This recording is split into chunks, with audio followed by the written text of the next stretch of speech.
Di alintana ang init at dami ng mga tao, matiyagang hinanap ng 78 taong gulang na si Lucilia Ruiz ang kanyang presinto para makaboto.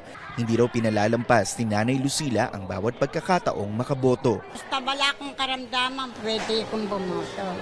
Hirap man sa kanyang bawat pagkakbang, pinagsisikapan ni Nanay Lucila na akyatin ang ika-4 na palapag ng isa sa mga gusali ng Rizal High School sa Pasig City.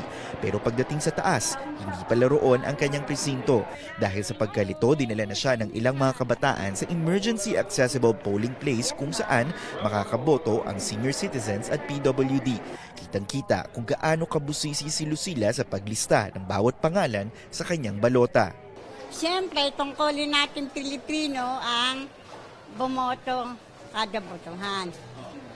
Siyempre, yung kakagawa ng mabuti sa bayan. Dahil ang bayan ang hahatol sa kanila Wala namang iba Dapat kung sila yung mahahatulan ng mga taong bayan, magmabuti sila sa kanilang tungkulin. Isa rin sa nakinabang sa emergency accessible polling place ang retired teacher na si Jessie Cruz. I-exercise natin yung ating pagiging isang botante. Talagang dapat. Mahalaga ang pagboto. Kahit yan barangay lang SK, mahalaga pa rin yan. Senior citizens ang kadalasang humihingi ng tulong sa assistance desk ng volunteer group na Parish Pastoral Council for Responsible Voting o PPCRV.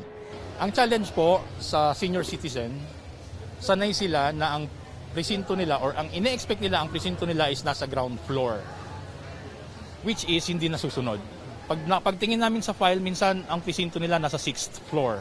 Magulong master list naman ang pinoproblema ng mga botante sa President Corazon Aquino Elementary School sa Quezon City. Ilan sa mga botante, kabilang ang mga senior citizen, ilang oras ang binuno bago malaman ang kanilang presinto. Ngayon magulo kasi yung record nila hindi katulad nung last year na lahat nakapaskil ang pangalan. Akala ko nga senior, priority, VIP, hindi pala hanapin pa. Pero depensa ng paaralan, hindi sila ang naghanda ng master list. Me as the school head, I am not the one who prepare naman the list of the voters. So, it's on the COMELEC. So, again, in the part of the COMELEC, alam ko na lahat ng kanilang kakayahan ay ibinibigay din nila. Sa kabila ng naranasang mga aberya, naging mapayapa naman sa pangkalahatan ang barangay at SK Post sa Quezon City at Pasig. Sa inisyal na obserbasyon ng National Citizens Movement for Free Elections o NAMFREL, mataas ang voter turnout lalo na sa mga senior citizen na maagang pumila para makaboto. Tristan Udalo, CNN Philippines.